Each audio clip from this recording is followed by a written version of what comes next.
Sudipta, just coming to the AI-led, and something which Reema started by asking you as well. We heard from the Bajaj Finance after the third quarter numbers, them talking about how they've now deployed AI and what that has enabled them to do, and they put rupee crore numbers as well in terms of how this has made it possible.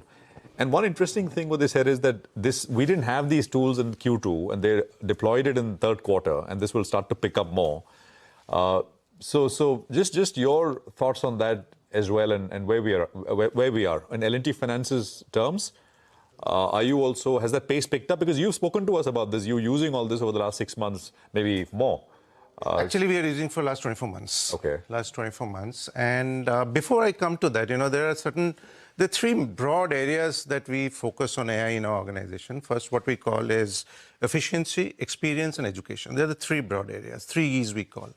Right? And the second thing is that we follow a couple of broad tenets. For us, AI is not just, people think it's generative AI. It's not just generative AI. We are focused on, we apply the entire continuum, which is, machine learning, deep learning, and generative AI. Right? And the fact is that there might be a solution in which both or a couple of them play together. Right? This next thing is that, one thing which the industry must understand, that the generative AI or AI in its own is a very powerful tool, but it requires a serious engineering wrapper around it, right? So you require a lot of software skills to put useful solutions together. Now, for example, Cyclops, which is our like AI-based, again, it has got a Gen AI layer, but it's primarily at its core deep learning based, right? It's been in operation for almost 20 months now, right? And now we are using it in 4 lines of business, over 1 million files underwritten through it. If you see our two-wheeler business, before Cyclops, headline bounce rate on a normal portfolio was roughly between 20 to 22%. Now it's down to as low as 8%, right? In our SME business where we implemented, our gross non-starter rates are down by, in about 6 months, they are down about by 70 basis points. So in tractors, our net non-starter rates are almost about 1.5%, right? So everywhere it has given its impact. Our AI-based automated portfolio management tool, which we call Nostradamus, is already live for our two-wheeler business and now going live for our personal loans business. On top of it, we have built a copilot called Orion, which actually helps your portfolio managers with real ease of managing portfolios, and it's in a GUI format that automatically updates. So that is giving us good results. In terms of our AI implementations in underwriting, for example, about 3 months back, we rolled out a SME underwriting copilot. We call it Helios. It basically, when you get an SME file, they're large, thick files, Bureau CMR can run into thousands of pages. So average, before we rolled out Helios, an average time to underwrite an SME file was 37 hours. We have dropped it to 16 hours. And 2 modules are yet left to be deployed. So we expect that in the next about 6 months, we should be able to drop our average time of underwriting an SME file from 37 to 40 hours to about 8 to 10 hours. So that is a productivity improvement. So for example, because of this, we have already underwritten 7,000 files of SME through it. It's a well-established solution. And this year, we have not added much of underwriters in our physical underwriting capacity. So our AI philosophy is that we are deploying it across the organization. For example, our legal head came that day and said that they have built a legal tool within the legal team, which actually, they built a copilot which actually automates the interpretation of title searches, right? Which are in different languages as well as complex, right? So in a way, it's diffusing throughout the organization, going through all lines of business as well as all support functions. I have to ask you this. Do you see a lift to earnings because of all this across the board? See, lift to earnings will come with a lag. It won't happen immediately. Because one of the things you have to, and this is because we have been at it for a period of close to now 24 months. See, when you start making serious AI implementation, the first thing you will notice is your cost of compute going up, right? So your cost of, actually it's a hockey stick. Your cost of compute, your investment in digital and data science initially goes through an upward hockey stick, right? But over a period of time, the efficiencies from the processes that you are deploying in will come down.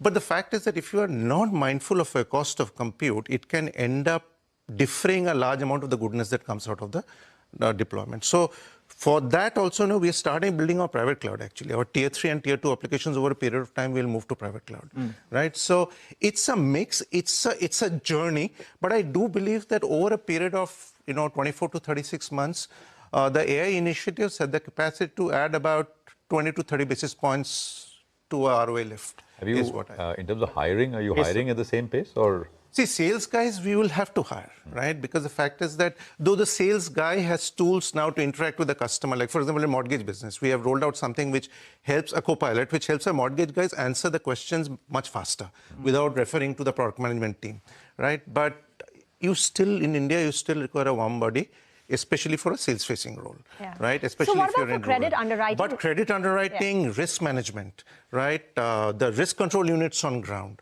right? Legal teams, right?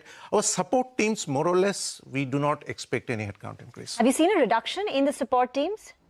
We haven't seen a reduction yet, but the fact is that one place where we might see reduction is an outbound call center or an inward call center, right? Like 40% of our collection calls are now bot-driven. I just had two more questions. When you said you've applied this to SME. Yeah.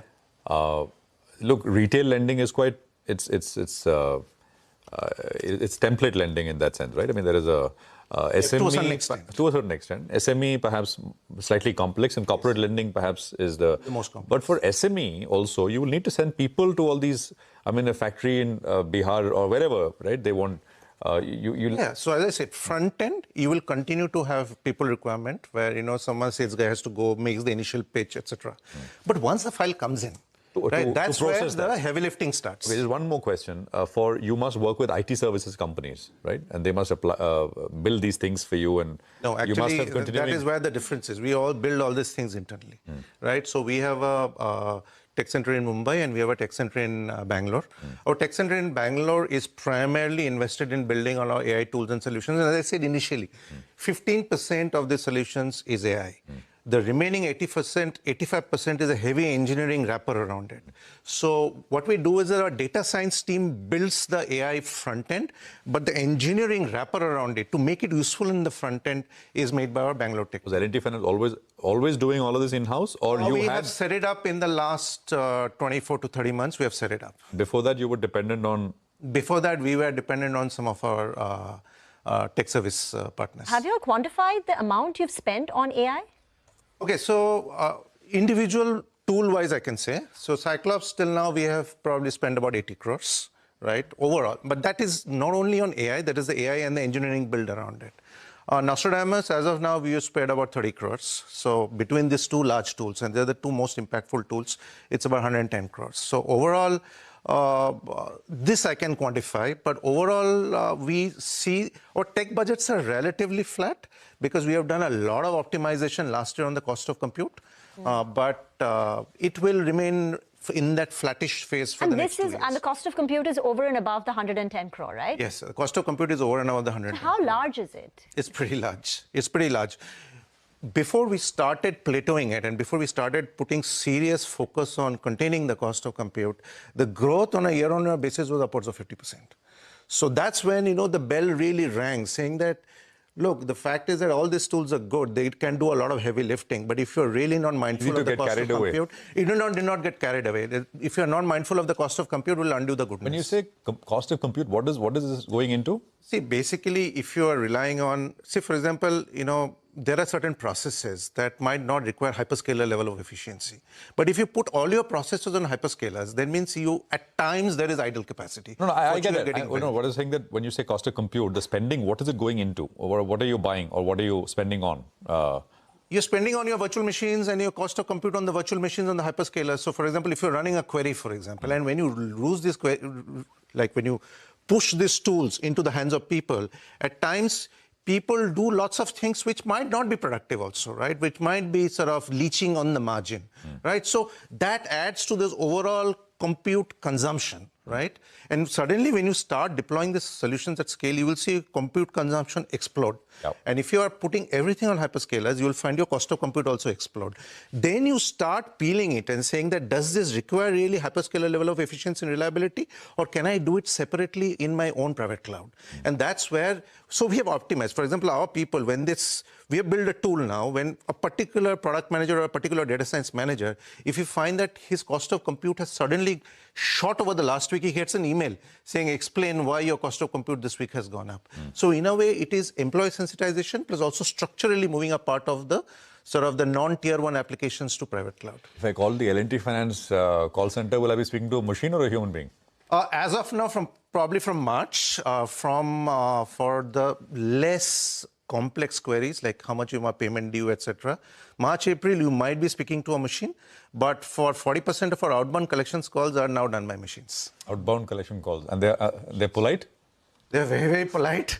In fact, the fact is that is the best part about using AI bots is that they never lose their cool, right? They might take some time to respond, but they never lose their cool. Very quickly, just to get a couple of numbers out of the way, you told us last time around 20-25% growth is what you're looking at. Do you stick to that? The NIMs plus fees, I think you were explaining that will stay more or less constant, 10-10.5%, I think. So you could just retrade that. And ROAs, when we talk by the end of FY27, 2.8 to 3%. Is that correct? 3 numbers. Absolutely right. We'll be announcing our Lakshya numbers in April as part of the Lakshya 31 numbers, target numbers. But the fact is that those guidances remain. NIMs and fees in the range of 10 to 10.5%.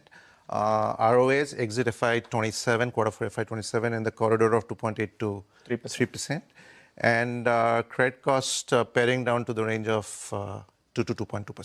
Sudipta, thank you very much. Great conversation, and really, you helped us understand some of the nuance of how this is really done. We talk about AI, but of course, applying it requires, as you put it, the engineering wrapper around the core technology. Thank you. Thank you so much.